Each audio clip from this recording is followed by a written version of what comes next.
शुभ मध्याह्न बच्चों। संस्कृत की कक्षा में आप सभी का स्वागत है। संस्कृत की आज की कक्षा में हम व्याकरणिक विषय पत्र लेखनम इसका अभ्यास करेंगे। प्यारे बच्चों, आज की कक्षा में जिस विषय को हम पढ़ेंगे वे विषय आपके लिए पूरी तरह से नया है।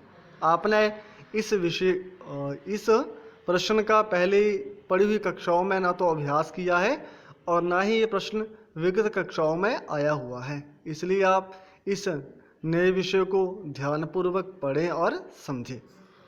जैसे हिंदी विषय में हम पत्र लेखन प्रार्थना पत्र लिखते हैं, वैसे ही संस्कृत विषय में भी इससे संबंधित प्रश्न आपसे पूछा जाता है, परंतु यह प्रश्न पूरी तरह से हिंदी से अलग होता है। हिंदी में आपको जो विषय दिया होता है आपको उस विषय पर पत्र लिखना होता है, परंतु संस्कृत में ये प्रश्न रिक्त स्थान के माध्यम से पूछा जाता है। पत्र का एक प्रारूप बन करके आपको आपके परीक्षा पत्र पे छपा हुआ होता है और वहाँ पर कुछ शब्द रिक्त होते हैं, खाली होते हैं। आपको उन रिक्त स्थानों पर मंजूषा में जो शब्द दिए होते हैं वहाँ पर रिक्त स्थानों की पूर्ति करते हुए अपने पत्र को पूरा करना होता है। जैसे हमारे पास आज ये पत्र लेखन का प्रारूप दिया हुआ है और नीचे हमारे पास ये मंजूषा दी हुई है। हमें इस मंजूषा से यहाँ शब्दों को चुन करके भरना है और अपने पत्र को पूरा करना है। हम जिस विषय पर पत्र लिखें हमें सबसे पहले ये जानना बहुत ज़रूरी होता है कि वो विषय क्या है और जो मंजूषा में शब्द दिए गए हैं उनके अर्थ क्या है। जैसे हमारा यहाँ जो पत्र लेखन का विषय आज जो हम कर रहे हैं इसका विषय है बीमारी की छुट्टी के लिए प्रधानाचार्य जी से अवकाश देने के लिए पत्र, और मंजूषा में शब्द हैं हमारे पास विद्यालयम, ज्वरेण मान्या निवेदयामि भवताम और अवकाशम। तो विद्यालयम का अर्थ होगा विद्यालय, ज्वरेण ज्वर से, ज्वरेण यानी ज्वर से, ज्वर कहते हैं बुखार को। मान्या ये एक विशेषण है जो प्रधानाचार्य के लिए प्रयुक्त हुआ है। निवेदयामि निवेदन करता हूँ, भवताम आपका, और अवकाशम अवकाश। तो चलिए पत्र को भरने का प्रयास करते हैं। तो सेवायाम, अब आपको पता है हिंदी में जब पत्र लिखते हैं तो सबसे पहले सेवा में हम लिखते हैं। सेवायाम से आगे श्रीमान प्रधानाचार्य, और यहाँ प्रधानाचार्य स्त्रीलिंग में प्रयोग हुआ इसलिए हम लिखेंगे मान्यः। हम यहाँ लिखेंगे मान्यः। अगर पुल्लिंग होता तो मान्य। डीएवी विद्यालय दिल्ली नगरम महोदय। अब देखो यहाँ भी स्त्रीलिंग का प्रयोग हुआ है। सविनयम, सविनय निवेदन करता हूँ, सविनयम निवेदयामि, यहाँ आएगा निवेदयामि।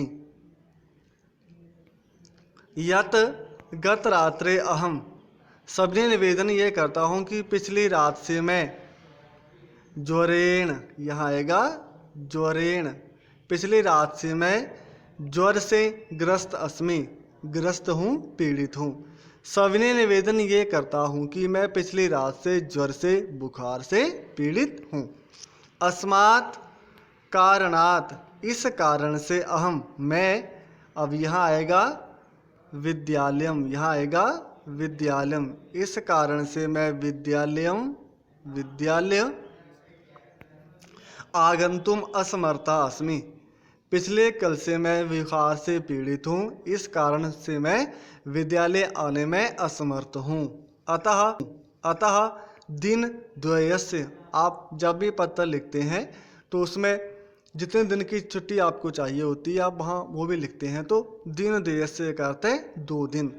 अतः दिन द्वयस्य 2 दिन का, आगे आएगा अवकाशम, 2 दिन का अवकाश, अवकाशम दत्वा माम अनुगृहन्तु, इसलिए मुझे 2 दिन का अवकाश दे करके अनुग्रहित कीजिए। और पत्र पूरे होने के बाद धन्यवाद भी लिखते हैं, इसलिए धन्यवाद यहाँ लिखा हुआ है। और यहाँ आएगा शिष्यः, ऐसे आप लिखते हैं आपका आज्ञाकारी शिष्य भवदीय, तो यहाँ आएगा भवताम। भवताम का अर्थ अभी मैंने आपको बताया आपका। भवताम शिष्य, आपका शिष्य। रमेशा, रमेशा यानी पत्र लिखने वाले का नाम क्या है? रमेशा। और कक्षा, कौन सी कक्षा का छात्र है रमेश? कक्षा सप्तमी। इस तरह से हमारे पास ये पत्र लेखन का जो प्रारूप है, हमने इस प्रारूप के अनुसार पर मंजूषा से दिए हुए शब्दों से पत्र लेखन पूरा कर लिया। आपकी सुविधा के लिए मैं रिक्त स्थानों को अलग से पूरा करके भी यहाँ दे रहा हूँ। जैसे सेवायाम मान्य प्रधानाचार्य DAV विद्यालय दिल्ली नगरम महोदया सविने निवेदयामि यत् गतरात्रे अहम ज्वरेण ग्रस्ता अस्मि, अस्मात् कारणात् अहम विद्यालयम् आगन्तुम् असमर्था अस्मि, अतः दिनद्वयस्य अवकाशं दत्वा मम अनुगृह्णन्तु। धन्यवादः। भवतां शिष्य रमेशा कक्षा सप्तमी।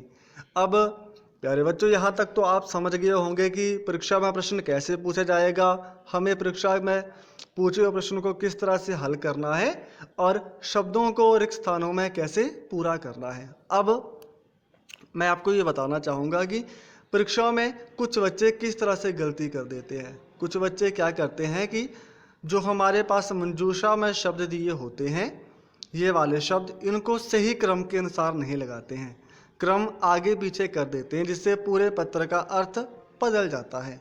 अब सोचिए, और मानने की जगह अगर यहाँ हम निवेदयामि लिख देंगे तो इस पंक्ति का अर्थ नहीं आ पाएगा।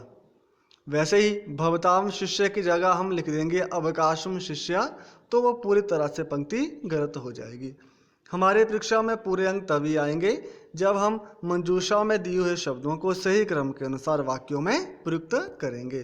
तो आज की कक्षा में हम यहाँ तक ही पढ़ेंगे। आप मेरे द्वारा भेजे हुए वीडियो को बार बार देखें और पत्र लेखन का अभ्यास करें, और गृह कार्य में इस पत्र लेखन को आप अपनी संस्कृत की किताब में भर लें। धन्यवाद। शुभ दिवस।